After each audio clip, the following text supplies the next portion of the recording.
compete por reajuste. Para 73% dos paulistanos, protestos são prejudiciais. A população de São Paulo se divide no apoio à realização da Copa no país. Planalto dá sinal verde a trabalho em tempo parcial. Morre Lelé, 82 anos, arquiteto inovador e um dos criadores de Brasília. Ontem, quarta-feira, a dupla Grenal jogou pela 6ª rodada do Campeonato Brasileiro. O Inter empatou com o Curitiba por 1-1 e está na 4ª colocação do campeonato. O Grêmio venceu o Botafogo por 2-1 e é o vice-líder do Brasileirão. O último final de semana foi mais uma vez muito violento no trânsito. 4 pessoas morreram na região central do estado.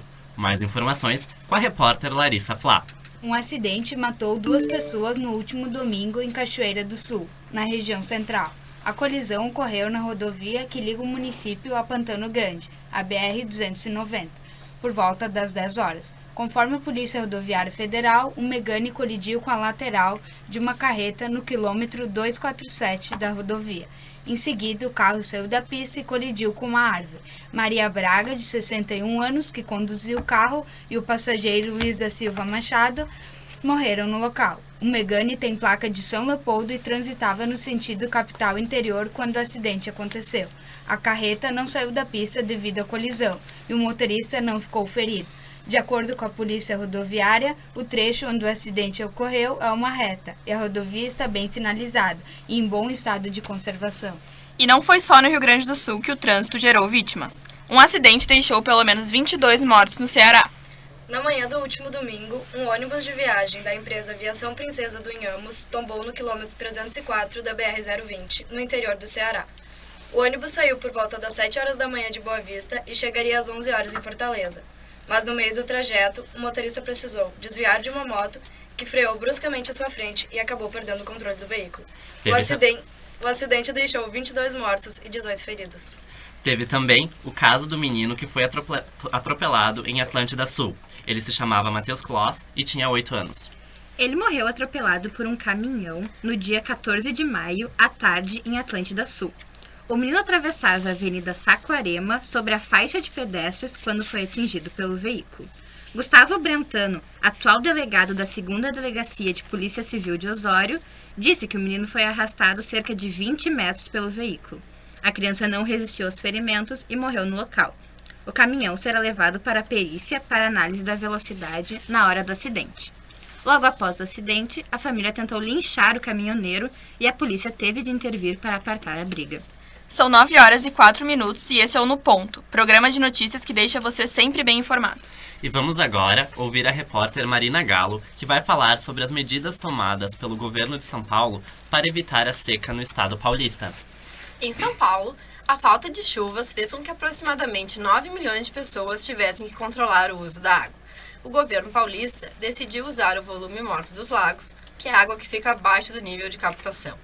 O nível estava muito abaixo do normal e não havia sinal de recuperação, pois o período de chuvas é no mês de março. Assim, o governo utilizou esse procedimento para aumentar a quantidade de água armazenada. A quantia saltou de 8,2% para 27,6% da capacidade. O discurso oficial coloca a culpa na pior estiagem da história, mas a seca já estava prevista desde outubro do ano passado, segundo os especialistas. Para poder usar o volume morto dos lagos de Cantareira, a Companhia de Saneamento Básico do Estado de São Paulo, a Sabesp, fez um investimento de 30 milhões de reais. Com esse montante, estão sendo construídos 2 canais de 3,5 quilômetros e instaladas outras 17 bombas. Porém, Patrick Thomas, superintendente da Agência Nacional de Águas, calcula que o armazenamento no reservatório morto só dure até novembro desse ano. Para que isso não ocorra, o governador de São Paulo, Geraldo Alckmin, considera impor medidas restritivas. Agora, vamos para as notícias ao redor do mundo. Tainá Schultz. Bom dia, Júlia. Na Índia, aproximadamente 600 milhões de pessoas fazem suas necessidades ao ar livre. Outras 15 milhões usam as latrinas secas, que são buracos feitos no chão, usados por toda a família, onde depositam os dejetos. A limpeza das latrinas é feita na maioria por mulheres e pessoas pertencentes à casta dos Dalits. Eles são chamados de catadores de excrementos e considerados poluídos. Segundo dados do Banco Mundial, 1 em cada 10 mortes na Índia se deve à falta de saneamento básico, o que representaria 780 mil indianos por ano. O primeiro-ministro prometeu eliminar esse tipo de prática. O governo já aprovou 2 leis que proíbem esse trabalho, uma em 93 e outra em 2013. Mas os avanços na Índia são lentos. E na China, a modelo gaúcha de 19 anos, Amanda Grisa, está presa por trabalhar ilegalmente. A prisão foi feita no dia 8 de maio, quando policiais simularam uma seleção de modelos. Ao todo, foram presas 60 meninas, sendo Amanda a única brasileira dentre elas. Os pais da menina dizem que ela não sabia que estava trabalhando de forma ilícita e afirmam: a vítima da história é minha filha. Voltando para o Brasil, o Ministério da Educação divulgou na última semana a data de realização das provas do Exame Nacional do Ensino Médio, o Enem. Quem vai falar mais sobre isso é o repórter Alexandre Figueiredo. O Ministério da Educação anunciou as datas do Exame Nacional do Ensino Médio, o Enem 2014. As provas serão realizadas nos dias 8 e 9 de novembro. As inscrições começaram segunda-feira, dia 12, e terminam amanhã, dia 23. Assim como nas edições anteriores, a taxa de inscrição é de R$ 35,00 e deve ser paga até o dia 28 de maio. Os estudantes do terceiro ano do ensino médio da rede pública estão isentos. No ano passado, o Enem bateu o recorde de inscrições, computando mais de 7 milhões de candidatos. E a novidade é que agora os estudantes podem utilizar a nota da prova para ingressar na Universidade de Coimbra, em Portugal. Pois é, Júlia. Além de dispensar os alunos brasileiros dos exames portugueses, a universidade aceitará os resultados dos exames de 2011, 2012 e 2013.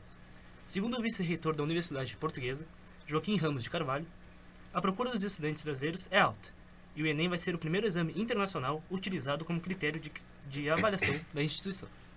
Na capital, o valor cobrado pelos garagistas assusta os motoristas no centro de Porto Alegre. Os serviços de estacionamentos pagos no centro da capital gaúcha estão cada vez mais caros. O motorista chega a pagar R$ 40,00 para deixar o carro estacionado por 3 horas. Sendo que, com o mesmo valor, o condutor, que mora na cidade, poderia se deslocar 13 vezes de ônibus ou 9 vezes de lotação. Realmente é um assunto polêmico. Mas, falando em polêmicas, na semana passada, a menos de um mês para a Copa, o dia 15 de maio foi nomeado Dia Internacional de Lutas contra esse evento. Diversos grupos contrários à realização da Copa do Mundo no Brasil saíram às ruas com a intenção de colocar suas reivindicações à mostra. Rio de Janeiro, São Paulo, Belo Horizonte e Porto Alegre foram as principais cidades em que o protesto ocorreu. Falando em protestos, o juiz Sandro Luz Portal, da 9ª Vara Criminal de Porto Alegre, aceitou a denúncia contra os jovens envolvidos no protesto de junho de 2013. Os acusados eram suspeitos de terem depredado o Palácio da Justiça, no centro de Porto Alegre. O magistrado aceitou a denúncia, pois há fundamentos legais na acusação para oferecimento de punição aos infratores.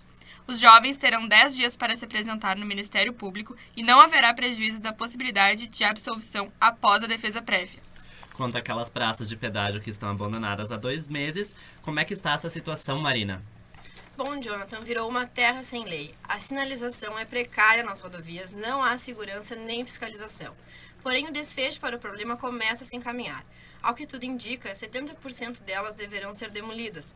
Nas demais, as baias de cobrança devem permanecer no meio da pista e os prédios que eram usados pelas antigas concessionárias serão ocupados pela Polícia Rodoviária, Prefeitura ou pela Agência Nacional de Transportes Terrestres, a ANTT. Embora a burocrática troca de comandos tenha sido concluída somente em março, as primeiras cancelas começaram a ser levantadas em junho do ano passado, processo que se estendeu até dezembro. Desde então, 14 praças foram assumidas pela EGR, uma pelo DAER e outras 16 pelo DENIT.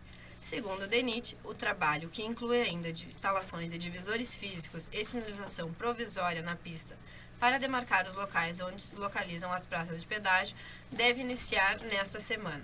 A data exata de cada demolição não está definida e depende da combinação de empresas com o DENIT.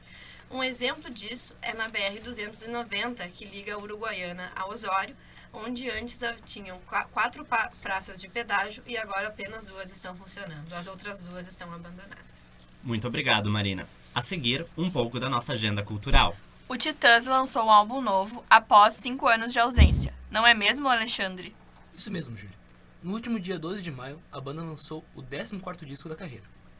A obra traz 13 faixas inéditas e uma regravação de Walter Franco.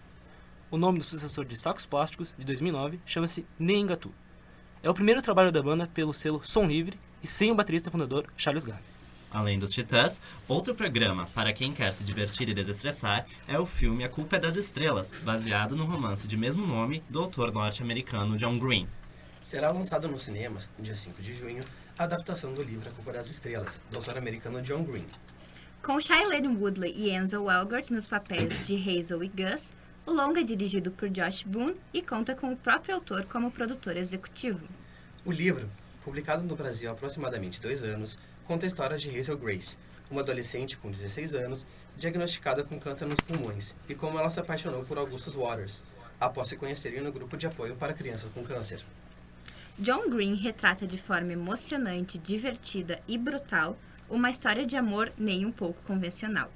Em suas 288 páginas, faz com que o leitor se apaixone pelos personagens e por suas vidas, por mais que isso custe 2 caixas de lenços de papel ao final da história.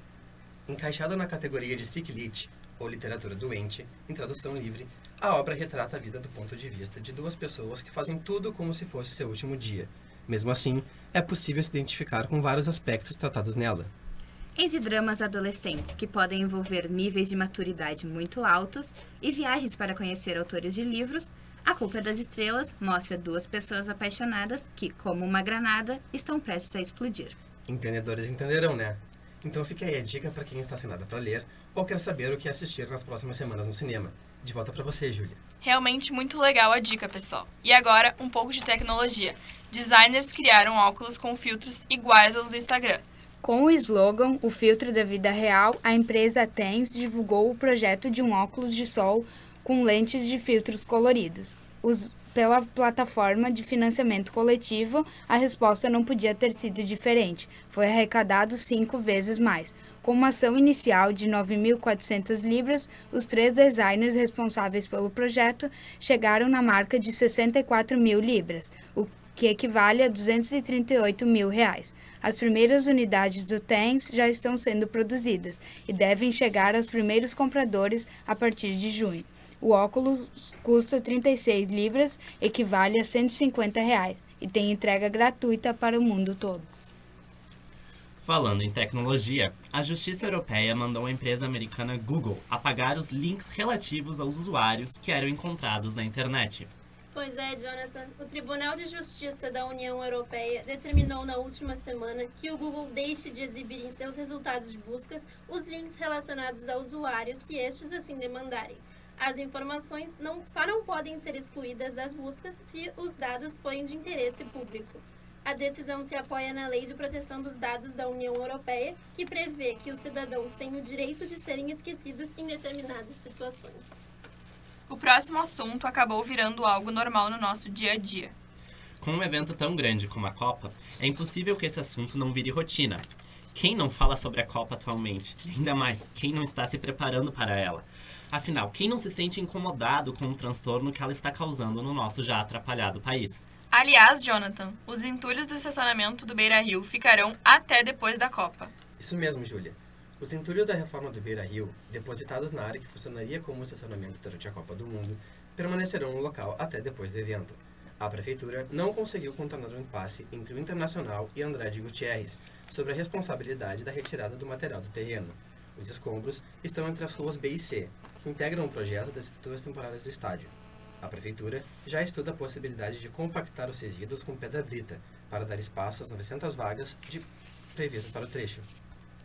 O Ministério do Turismo alertou turistas estrangeiros sobre a contratação de guias na Copa. O governo estima que 600 mil estrangeiros visitem o país durante a competição. Para a segurança desses e dos demais turistas que vão passear pelo Brasil durante a Copa do Mundo, o Ministério do Turismo alerta sobre a importância de acessar a lista de guias de turismo cadastrados antes de contratar esse profissional. O Cadastur reúne, além desses profissionais, uma lista com hotéis, campings, agências de turismo e empresas de transporte turístico. O serviço pode ser usado tanto por quem já tem nome ou CPF do profissional, quanto por aqueles que querem ter acesso aos profissionais disponíveis. E ainda, para facilitar ainda mais a estadia dos estrangeiros no país, a Embratur, empresa ligada ao Ministério Público, deve lançar nos próximos dias um aplicativo para smartphones e tablets chamado Fellow Trip. O aplicativo terá diversas dicas sobre o país. Além do lixo deixado após a Copa e o caótico movimento esperado durante a realização dela, outro fato que deixa não somente o governo preocupado, mas todos aqueles que dependem do aeroporto, é o atraso nas obras do Salgado Filho aqui na capital. A seguir, a repórter Marina traz mais informações a respeito desse assunto. Nenhum aeroporto das 12 cidades sede para a Copa está totalmente finalizado. Porto Alegre figura ao lado de Curitiba e Fortaleza como um dos maiores problemas. A empresa brasileira de infraestrutura aeroportuária, a Infraero, corre contra o tempo para solucionar essa dor de cabeça. Em Fortaleza, capital do Ceará, a Infraero interrompeu as obras no Aeroporto Internacional Pinto Martins devido à lentidão dos trabalhos. Ao que tudo indica, no Salgado Filho, a situação caminha para o mesmo desfecho. A empresa catarinense Espaço Aberto está com dificuldades financeiras para concluir a ampliação do Terminal 1 de passageiros, que tem o valor estimado da obra em 181 milhões de reais. Além disso, nos últimos 30 dias, funcionários insatisfeitos interromperam o trabalho 2 vezes para protestar contra a situação. A estatal parece ter atingido o limite de sua paciência. Por causa dos atrasos, a Espaço Aberto foi multada em 161 mil reais. A Infraero admite que há possibilidades de abrir um processo administrativo para a quebra do contrato.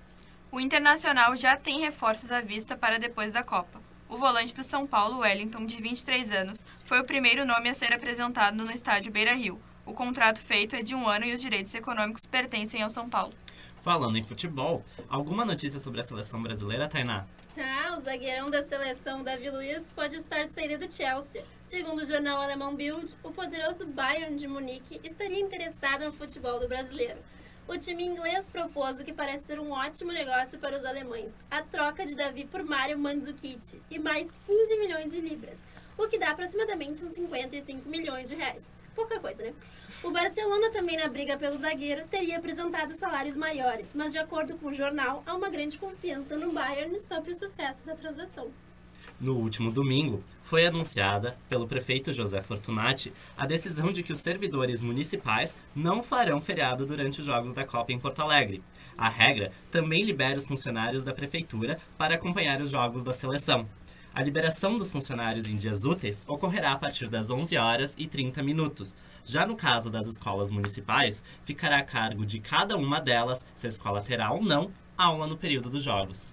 E ocorreu no último domingo também a 31ª Maratona de Porto Alegre. Com as informações, Larissa Flá. O pernambucano, o Biratã José dos Santos, venceu no último domingo a modalidade masculina da 31ª Maratona de Porto Alegre, com um tempo de 2 horas 16 minutos e 22 segundos. O treinador Daniel Ricardo diz que em 2012 o Biratã liderou até o quilômetro 38 e quebrou. Nesse ano ele conseguiu ir até o fim. O Biratã também é recordista do Troféu Norte e Nordeste desde 2006 nos 5 e 10 mil metros. As quenianas Jaqueline e Agnes ficaram em primeiro e segundo lugar. Jaqueline venceu com um tempo de 2 horas 34 minutos 26 segundos e a segunda colocada ficou 6 minutos atrás. No finalzinho do programa, o que todo mundo quer saber é o tempo para o final de semana. É sempre bom saber se rola praia ou se o jeito é ficar em Porto Alegre. É isso aí, Júlia. Vamos agora com a repórter Marina e ver qual é que é a boa do final de semana. Se poderemos ir à praia ou se teremos que ficar sob os cobertores nesse final de semana. Praia, Jonathan, somente no verão. A boa do final de semana para os nossos ouvintes é para quem gosta do frio. As temperaturas prometem ficar baixas neste fim de semana no estado. Em Porto Alegre, a mínima será de apenas 4 graus no domingo e a máxima não passará da faixa dos 19 graus. Sem chuva, Marina? Sem chuva, apenas frio. O programa do Ponto recebeu de última hora uma notícia. 5 delegados que atuam na Polícia Federal no Rio Grande do Sul acompanharão as seleções de Itália, Espanha e México durante a Copa. Eles fazem parte de um grupo de 64 policiais que atuarão juntos às outras delegações. E uma outra notícia de prontidão. Até segunda-feira, os 2.000 aprovados no concurso da Brigada Militar serão chamados para os exames de saúde. O programa no Ponto fica por aqui. E um abraço e um até logo. Contigo, Júlia. Obrigada pela audiência. Até logo.